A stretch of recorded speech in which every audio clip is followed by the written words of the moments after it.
Resident Evil 4 is a game many people have in their top 5, and rightfully so. I remember playing the demo for it at a GameStop in a mall and thinking this is the craziest thing I've ever seen. I vividly remember the chainsaw controller and thought this is the true pinnacle of gaming. Resident Evil 4 completely defined a genre and perfected over-the-shoulder third-person shooting. Straying away from Resident Evil's prior shooting system, which makes you stop in your tracks and line up your shots with fixated camera angles, Resident Evil 4 brought a whole new breath of fresh air to one of the most beloved series of all time. This remake not only does it justice, but dare I say, do things better than the original?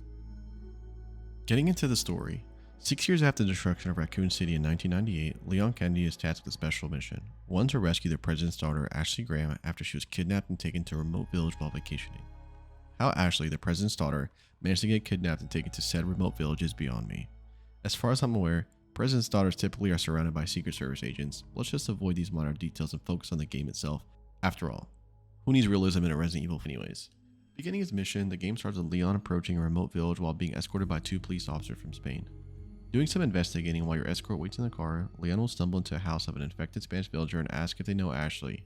This is where the fun starts to begin. Your temporary host will try to decapitate you, and in turn, he'll proceed to not only trespass in this poor man's home, but you'll absolutely kickflip him and snap his neck. Talk about respecting your host. Your struggle with your now deceased host gets the attention of some nearby villagers who make their way over to assist their infected friend. Escaping his deceased village host's house, Leon stumbles into the village where he sees one of his Spanish police escorts being cooked alive. Observing this, the villagers see you, and this is when things take a turn for the worst. The whole village starts to converge on you, and you'll need to do everything to survive. Trying to survive this onslaught, you'll stumble into one of the villagers' houses, to which you'll get to meet the chainsaw-wielding psychopath. You'll grab the boomstick from above and go to town on the hordes of village folks. After surviving the village people for what seems like ages, the church bell rings and Leon gives you one of his epic cheesy lines. Where's everyone going? Bingo? Skipping a lot of this story, sorry, you'll need to play the game for yourself. I can't spoil everything for you here. You'll stumble upon everyone's favorite damsel in distress, Ashley.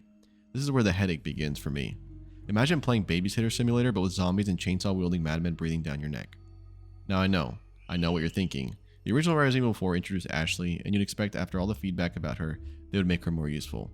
Hate to break it to you, but she's just as useless as ever. Continue your journey with Ashley, you'll eventually run into the village chief. This is where you absolutely annihilate him, and from here you decide to make your way to the castle after bad weather delays your rescue.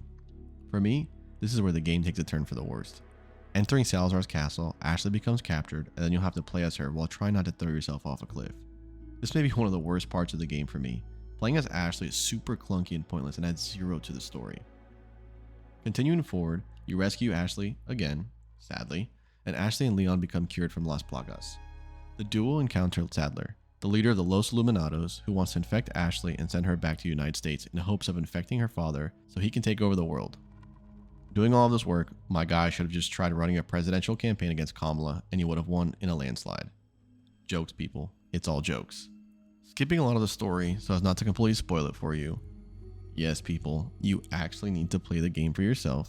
You'll end up being Sadler and driving off in a jet ski with the president's daughter strapped to your back. I mean, come on guys. Did we really expect this game to end any other way? Overall, what would I rate this game? I love Resident Evil 4 Remake. It's easily one of my favorite games of all time. And honestly, I think it's better than the original. I know. Hear me out, folks. I've played the original over 200 times on my GameCube. I think I have a little bit of say on what I'm talking about. This just does everything better than the original. And honestly, it's got 10 times better the graphics. From every weapon feeling different to being able to upgrade your health over time with yellow herbs you find throughout the map.